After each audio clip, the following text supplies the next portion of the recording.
Dari Distrik Kebo, selamat malam. Kami cek dalam kota KPU. Inilah bentuk kekesalan masyarakat ya, bentuk apa ya, emosi yang terluap. Oke semuanya, berjumpa lagi dengan saya Fira Sakti di channel Inspirator Muda Indonesia. Ini ada kabar yang sangat menghebohkan pasca pemilu kurang 1 hari, di mana tepat besok 14 Februari kita akan memilih yang paling utama adalah calon presiden. Kita akan memilih presiden yang akan memimpin bangsa Indonesia di 5 tahun ke depan. Nah, ini ada info menarik ya, di mana sebelumnya sudah ada video film dokumenter Dirty Vote itu yang menayangkan berbagai kecurangan-kecurangan yang secara sistematis. Sebenarnya kapan hari itu saya sudah mengupload sebuah video kecurangan itu yang sistematis, terstruktur. Itu susah sekali membuktikannya, dan lagi-lagi MK itu punya standarisasi yang tinggi untuk bisa menjudge pemilu ini dilakukan secara curang, secara sistematis, terstruktur. Nah, sehingga bagi teman-teman, bagi kubu yang merasa dicurangi, ini menurut saya orang yang tidak ngerti apa-apa sebenarnya, cukup amankan C1. Ya, lagi-lagi saya katakan amankan C1. Kenapa? Karena itu satu-satunya bukti yang bisa digunakan kalau terjadi kecurangan di sebuah TPS. Kalau C1 yang dimiliki oleh saksi itu aman sampai ke level nasional, didokumentasikan, difoto, di capture, diamankan, dan itu dijadikan alat untuk banding nanti ke MK dan menang, itu pasti menang. Nah, ini terkait informasi C1, ini ada informasi yang menarik di Papua. Ada kotak suara yang berisi surat suara, di situ dibakar ya sih, belum diketahui siapa yang membakar, tapi di videonya itu disebutkan kalau kotak suara atau surat suara itu dibakar karena tidak adanya C1, yang mana C1 itu sebagai bukti untuk bisa menguatkan. Nah, lagi-lagi C1-nya diambil oleh oknum-oknum tertentu katanya, sehingga membuat warga di sana itu tidak percaya. Percuma dicoblos kalau misalkan tidak ada C1 yang sudah diamankan mungkin oleh oknum-oknum yang mau mencurangi pemilu ini. Kita coba dengarkan, kita coba lihat bersama-sama videonya yang terjadi pembakaran di Papua, tepatnya Papua Tengah. Kami dari Distrik Kebo, selamat malam. Kami cek dalam kota KPU suara, tidak ada hologram C1 KWK, maka itu kami Distrik Kebo bakar. Terima kasih. Ini dari Distrik Kebo ya, di mana di situ katanya tidak ada C1 sehingga dibakar. Ya kurang tahu lah, kita coba baca beritanya. Oke, kita lansir dari detik.com ya. Warga di Pania, Papua Tengah bakar kotak suara pemilu, Kapolda sayangkan. Oke.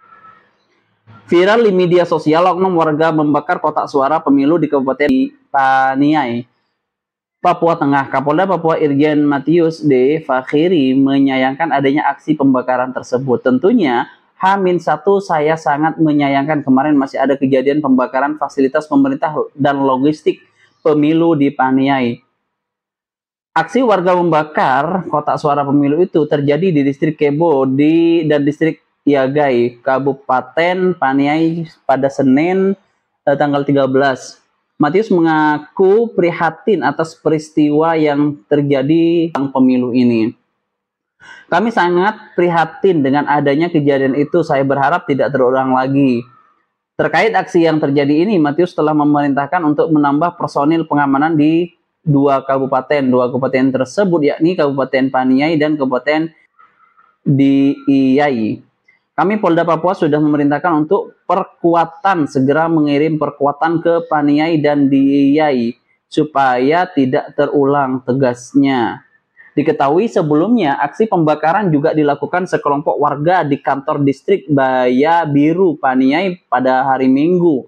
Warga kesal lantaran TPS di daerah tersebut akan dipindah ke distrik lain. Jadi sebenarnya inilah bentuk kekesalan masyarakat ya, bentuk apa ya, emosi yang terluapkan. Kenapa? Ini yang sebelumnya juga terjadi pembakaran. Kenapa? Karena TPS-nya tiba-tiba dipindah. Jadi orang kan mungkin terlalu jauh untuk apa namanya, harusnya TPS itu di tempat yang strategis yang mudah dijangkau seperti itu. Jangan asal tiba-tiba dipindah.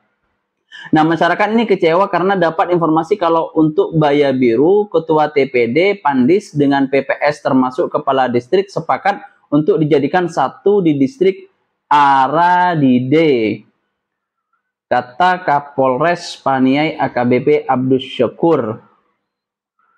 Abdus menambahkan situasi dan kondisi di distrik Baya Biru saat ini telah kondusif. Kendati begitu, aparat keamanan tetap berjaga-jaga demi menghindari aksi yang tidak diinginkan kembali terjadi. Untuk saat ini, Baya Biru dalam keadaan aman dan terkendali pangkasnya. Nah, jadi memang setelah saya baca dari media yang dilansir dari Detikcom tadi, memang benar adanya pembakaran yang ada di Papua Tengah. Itu saya lagi-lagi sampaikan, itu karena kekesalan masyarakat, itu emosi yang terluapkan.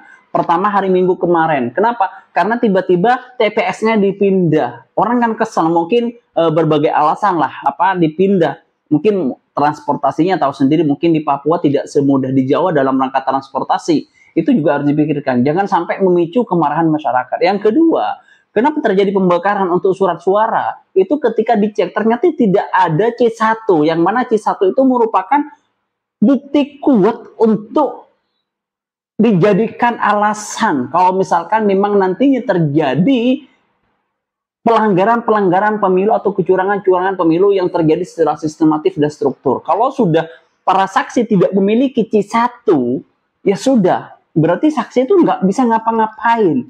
C1-nya nanti bisa dimanipulatif, bisa dirubah. Kenapa? Karena saksi itu tidak memiliki C1. Jadi untuk semua kubu, baik kubu 01, 02, 03, biar negara ini aman, tentram dengan adanya pemilu ini, barang siapa nanti yang merasa dicurangi, buktikan dengan adanya C1. Kalau Anda pendukung siapapun tidak bisa membuktikan dengan C1 di Mahkamah Konstitusi, nantinya susah sekali untuk membuktikan pemilu ini berjalan secara curang yang sistematis dan terstruktur. Jangan membuat narasi nanti malah tidak terima siapa yang kalah, tidak terima pasangannya kalah, sehingga membuat narasi, membuat bangsa ini bergejolak. Kalau memang terbukti C1-nya diamankan, buktikan dengan C1. Kalau misalkan ada penyelenggara yang curang dengan cara sistematis, terstruktur, buktikan dengan bukti yang real. Ya, buktikan dengan bukti yang real, yang nyata, yang nantinya tidak menimbulkan spekulatif di tengah masyarakat. Mungkin seperti itu dari informasi dari saya, kurang lebihnya saya mohon maaf. Lagi-lagi ayo kita amankan suara kita sangat berharga, pastikan suara kita itu sampai ke KPU, suara kita itu aman, karena proses perjalanan pemilu ini sangat panjang, rutenya sangat panjang, dan kita semuanya harus bisa menjadi orang yang bisa mengamankan suara kita masing-masing. Jadi pastikan suara kita aman, dan pastikan pemilu ini berjalan dengan lancar, tidak ada kecurangan, dan berjalan jujur, adil, dan terbuka. Mungkin itu saja dari saya, kurang lebihnya saya mohon maaf. Wassalamualaikum warahmatullahi wabarakatuh.